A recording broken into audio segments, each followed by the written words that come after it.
Hey, everybody, fascinated for this chat today around the evolving world of enterprise IT and what's next with Herb from Myriad 360. Herb, how are you? I'm doing great. How you doing, Evan? I'm doing great. Thanks for joining. I know you're on the road in New York City meeting some of your amazing clients. Before that, maybe introduce yourself. You have quite a storied background and bio. And how did you find your way to Myriad 360? Well, first off, Herb Hogue, and I have been in technology over 30 years. I started my career way back when, you know, in the early or late early 90s, and went through I was an engineer, an architect. I've been a CIO, and then I decided that was all on the customer side. So I built data centers, I ran IT organizations, grew through the first internet bubble, and I learned a lot. And then I decided to grow and drive and build consulting organizations, service organizations with solution partners. And I've been doing that for pretty close to 15 plus years now. And I've done that with cloud organizations, data center networking companies, DevOps organizations, security, etc. And that long flight has led me to Myriad 360, and which I'm really excited to be a part of, because at Myriad, not only am I getting to leverage all of those skills, but we are also very relevant in the AI infrastructure space. So, that's a culmination, and obviously, with what everything's going on in the industry, this is a great time. A great time, an exciting time indeed.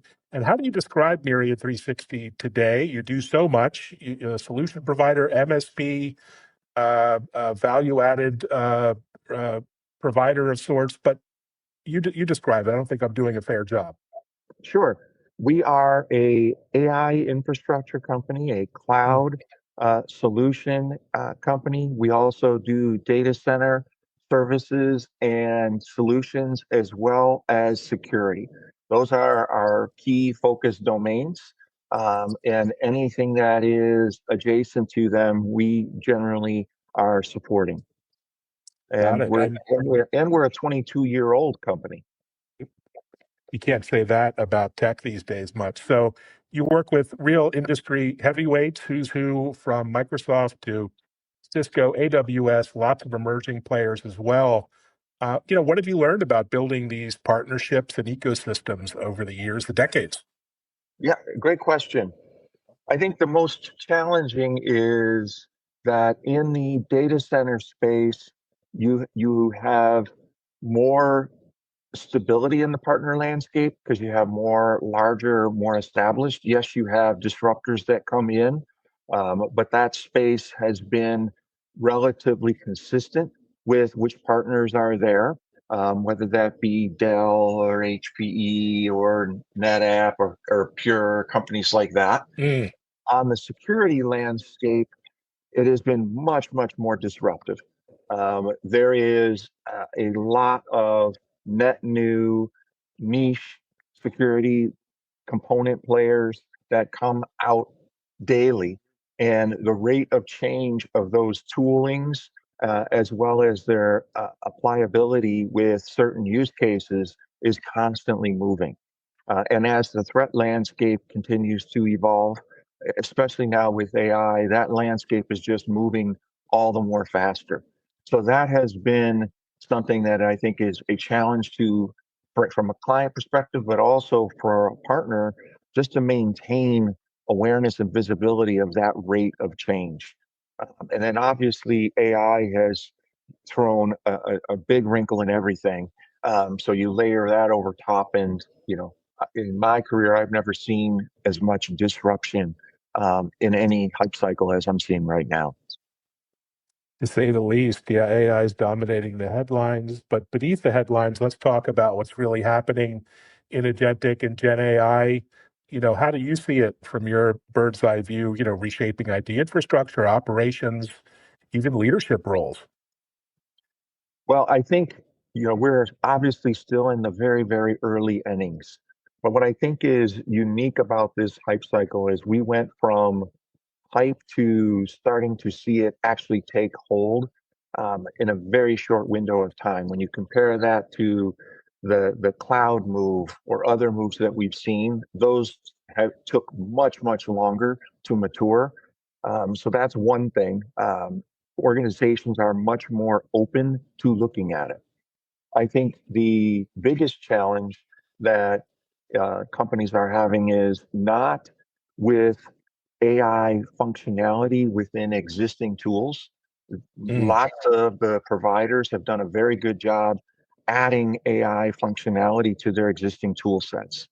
What clients are struggling with is taking AI rawly and applying that to build and develop their own scaling tool sets. That has mm, been more of a challenge because the experience and the talent to do that is not like it has been in other hype cycles. It is very, very limited when you say, I want to leverage an LLM and build a bespoke or custom application to do my certain type of business. That's a much heavier lift. So, how do I see that manifesting itself in the short term? I see that really affecting observability. I really see that affecting in the infrastructure space, flying across massive amounts of data to get to actions more quickly. Today, a lot of the data consumption that has been done has been static with tertiary reporting and filtering.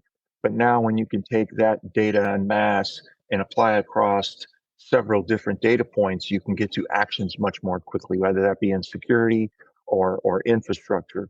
So I see all of those areas being the earliest ones to gain value from, which helps us with the get to an answer more quickly, or a response more quickly, or an action more quickly.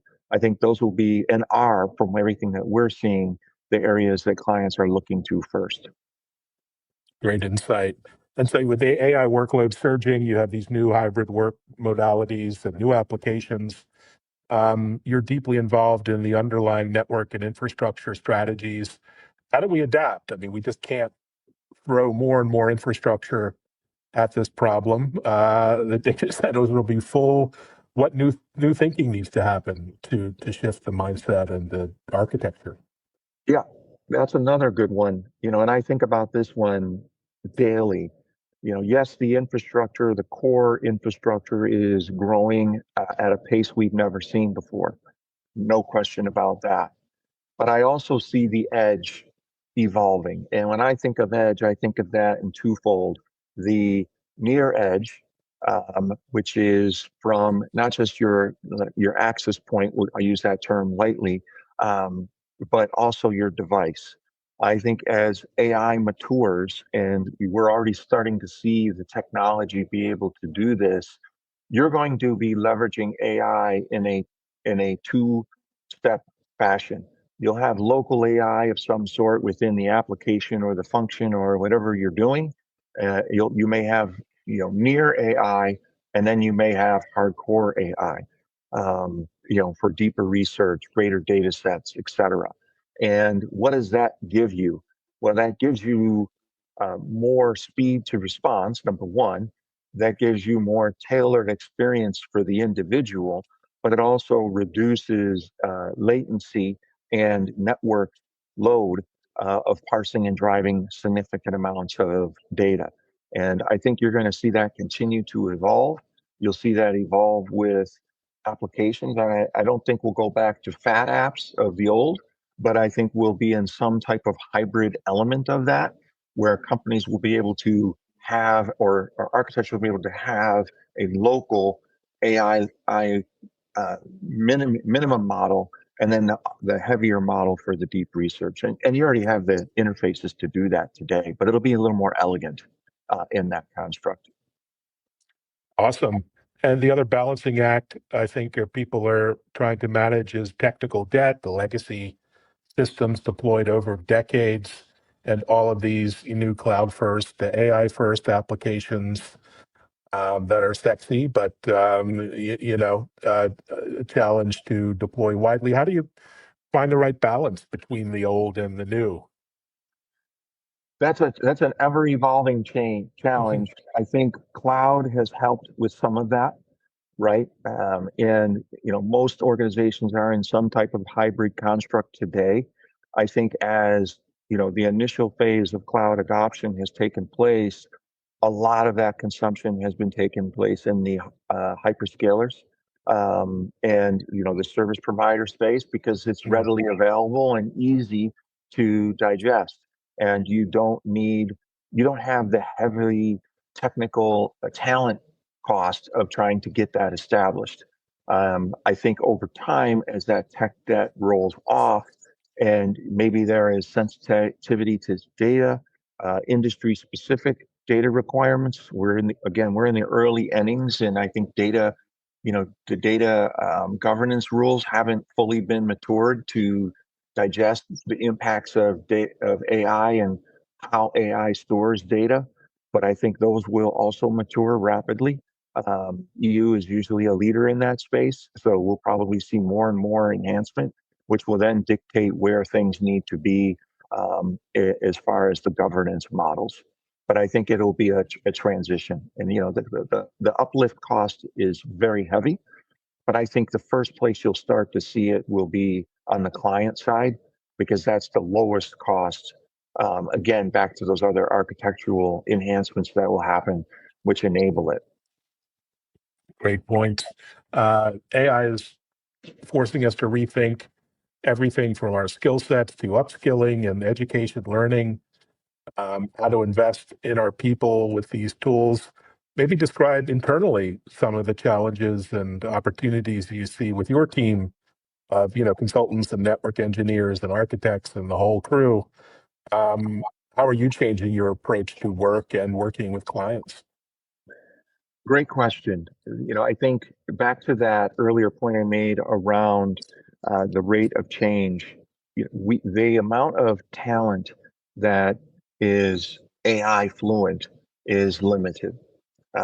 Yes, there are folks out there that can use ChatGPT, sure, but that's not building it. That's not employing it for massive scale and business value. And what we have done is invest heavily on training folks, but also working with our clients in the trenches, building, developing solutions, which has given us a several year head start Mm. with infrastructure and how AI has evolved from 2 to 3 years ago, which I know that doesn't sound very long, but in the AI hype cycle, we started, infrastructure with just air cooling and, 4 nodes per rack to now high density, 2-ton racks deployed with liquid cooling, right? And that transition happened rather quickly in IT terms. So we've been fortunate to have that hands-on experience and the softwares and the cabling requirements, the infrastructure requirements that come along with that. And we have spent a lot of energy trying to train our folks on our specific focus areas. I think it's easy to become inundated with trying to learn everything, and that's just not scalable. You don't have enough human beings to know everything and the rate of change. So, we focused very hard on AI and cloud and AI infrastructure and the AI infrastructure operations plane as our areas of expertise because that's adjacent to the things that we do very, very well. Fantastic. You are on the road now. I appreciate you taking the time out to join me. What are you excited about as we head into the busy fall event season and the myriad of client things and meetups and road shows happening? We have, as always, a very extensive schedule of things going on, from nanogs to our client celebration events, our engineering training events that we're doing in representation at all the major conferences out there. So that's always something of excitement. I think SplunkCon is going on right now up in Boston. We have folks there as well.